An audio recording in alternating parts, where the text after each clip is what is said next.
आजकल जब भी इंडियन क्रिकेट या टीम इंडिया की बात होती है तो दो बातें हमेशा ट्रेंडिंग में रहती हैं, एक कोचिंग, एक कोच गौतम गंभीर। चाहे इंडिया मैच जीत रही हो, चाहे इंडिया मैच हार रही हो, अगर इंडिया मैच हार रही है तो प्लेइंग 11, टीम सिलेक्शन और हर्षित राणा का जिक्र जरूर होता है। आप देखिए, अभी बात हो रहा था, अश्विन से पूछा गया कि राहुल द्रविड़ के कोचिंग टाइम में अर्शदीप सिंह को 85% से ज्यादा मौके मिले और यही अर्शदीप सिंह को गौतम गंभीर के कोचिंग टेन्योर में आधे से भी कम मौके मिलते हैं। तो देखिए, अश्विन ने एक बात बोली, अश्विन ने कहा कि मैटर ये नहीं करता अर्शदीप सिंह राहुल द्रविड़ के अंडर में कितने मैच खेले हैं या अर्शदीप सिंह गौतम गंभीर के अंडर में कितने मैच खेल रहे हैं। मैटर ये कर रहा है कि राहुल द्रविड़ या गौतम गंभीर अर्शदीप सिंह को लेकर क्या सोचते हैं, मतलब गौतम गंभीर का राय अर्शदीप सिंह को लेकर क्या है, ये सबसे ज्यादा मैटर करता है। इतने बड़े प्लेयर हैं अर्शदीप सिंह, इतने अच्छे पेसर हैं, भारत के लिए कई सारे मैच जिताए हैं। जब ऐसे उनको प्लेइंग 11 में नहीं रखा जाता है तो कहीं कहीं कॉन्फिडेंस उनका लो होता है। तो सवाल ये उठता है कि अच्छे पेसरों की जब भारत के पास क्राइसिस है, जब बुमराह जैसे प्लेयर को आराम दिया जा रहा है, जब भारत को न्यूजीलैंड सीरीज जीतकर अपने कॉन्फिडेंस और अपने मोरल को बूस्ट करना है, अपनी तैयारियों को मजबूत करना है और 2026 वर्ल्ड कप के अभियान की जोरदार शुरुआत भी करनी है भारत को, तो इनको आराम क्यों दिया जा रहा है या इनको प्लेइंग 11 में रखा क्यों नहीं जा रहा है। तो इनका लॉजिक पहले समझते हैं। तो अर्शदीप सिंह को लगातार 9 मौके मिलने का सबसे पहला लॉजिक है इनका रोटेशन। ये कहते हैं कि हमारे पास 4 पेसर हैं स्क्वाड में, हम 3 पेसरों को प्लेइंग 11 में रखेंगे, एक पेसर को हम बैकअप में रखेंगे। वो पेसर अर्शदीप क्यों? अब देखिए, अर्शदीप बैकअप वाले तो पेसर है नहीं। दूसरा ये है कि अर्शदीप को अगर आप प्लेइंग 11 में नहीं रखोगे तो कहीं कहीं ये कॉन्फिडेंस किलर है आपका जो रोटेशन पॉलिसी है, और कहीं कहीं इनका ट्रस्ट भी ब्रेक हो रहा है अर्शदीप जैसे मैच जिताऊ प्लेयर का, जिससे 2026 में आपको एक समझिए पूरा भार ही दे देना उन्हें।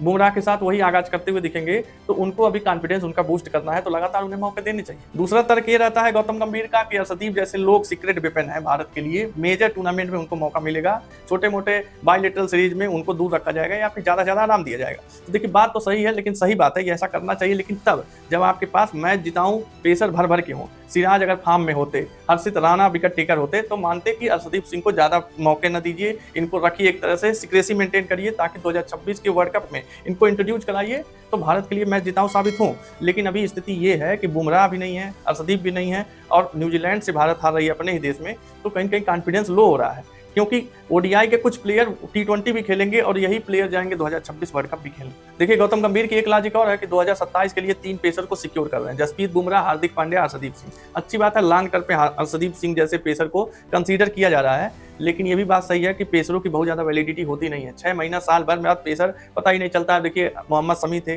चैंपियंस ट्रॉफी में भारत के लिए खेले, उसके बाद ऐसे गायब हो गए कि लगता है कि 2-3 साल पहले से मोहम्मद शमी टीम में नहीं है। अब देखिए, एक बात और होती है कि देखिए पेसरों के साथ देखिए एज हुआ, फॉर्म हुआ, इंटरनल पॉलिटिक्स हुआ और सिलेक्शन कमेटी की चॉइसेस हुआ, इस पे भी पेसरों का कैरियर हमेशा लगा रहता है। तो मोहम्मद शमी जैसे हाल अर्शदीप सिंह का ना हो जाए, उन्हें लगातार मौके देना चाहिए, क्योंकि वो मैच जिताऊ प्लेयर हैं। लगातार मौके लेने से, लगातार परफॉर्म करने से उनका भी कहीं कहीं मोरल बूस्ट होगा, कॉन्फिडेंस उनका हाई होगा, तब आप मेजर इवेंट में उनका सही से यूटिलाइज भी कर सकते हो। तो देखिए, लोग ये भी कहते हैं कि वरुण चक्रवर्ती जैसा मिस्ट्री स्पिनर गौतम गंभीर का देन है, राहुल द्रविड़ ने कभी मौके नहीं दिए वरुण चक्रवर्ती को, उन्होंने हमेशा अश्विन चहल जैसे लेजिटमेट और पुराने स्पिनर पे ही भरोसा दिखाया, लेकिन अनुभव के ऊपर मेरिट को तरजीह दिया गौतम गंभीर ने, वरुण चक्रवर्ती को खोजा उन्होंने, लगातार T20 जिताते रहे इंडिया के लिए। तो ये भी बात सही है कि कोच जो T20 का अच्छा कोच होना चाहिए, सही बात है, गौतम गंभीर जैसा कोई नहीं है, लेकिन ओडीआई और टेस्ट में अभी भी वो फंसते हैं।